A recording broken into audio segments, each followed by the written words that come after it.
میں اس کے حق میں نہیں ہوں. خواجہ نے ٹھیک کہا, غریب آدمی کو, نائی کو, درزی کو, راج کو, کسی ٹیچر کو اس بنیاد پہ قتل کرنا کہ وہ کون سی زبان بولتا ہے, میں اسے گناہ سمجھتا ہوں, غلط کام سمجھتا ہوں. سوئی گیس علاقے سے نکلی ہے, اب وہ ختم ہونے والی ہے. یہاں ہے, پاکستان کے تمام پہاڑوں تک پہنچ گئی ہے. ہر جگہ پاکستانی ذہن میں سوئی گیس ایسی گھسی ہوئی ہے کہ ہم امریکہ میں بھی اس کو سوئی گیس کہتے ہیں, ہم لندن میں بھی اسے سوئی گیس کہتے ہیں. لیکن آج بھی جناب اسپیکر یہ سوچنے کی بات ہے, آج بھی مری بکٹی عورتیں توے پہ آگ لگا کے روٹی پکاتی ہیں. کون چھوڑے گا آپ کو ایکسپلوریشن کے لیے؟ پھر جناب اسپیکر, میں تھوڑا سا پرابلم یہ ہے, پاکستان کا پرابلم یہ ہے, میرا دعویٰ ہے کہ بلوچستان تمام پاکستان کے لیے بلائنڈ سپاٹ ہے. کوئی بھی عالم سے لے کر عالم آدمی تک, ایون ہماری دفتر خارجہ بھی جناب اسپیکر بلوچستان کو نہیں جانتی کہ بلوچستان کیا ہے.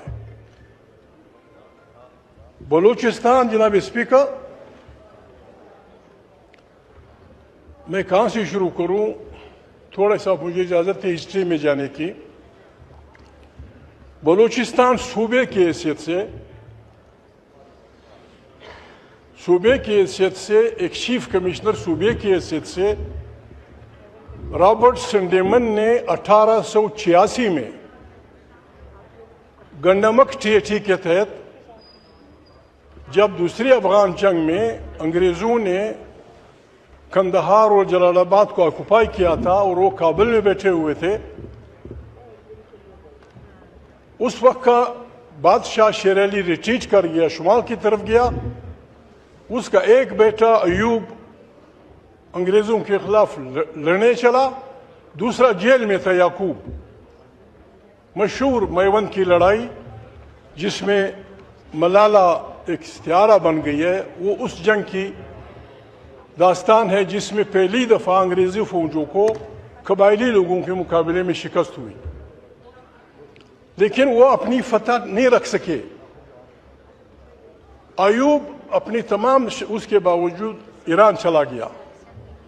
اس کا بڑا بھائی جیل میں تھا یعقوب کو جیل سے نکال کے انگریزوں نے انہیں گنڈمک جلال آباد سے تقریباً 12 میل پہ فاصلے پہ ہے, وہاں خیمے لگا کر اس کو بٹھایا گیا.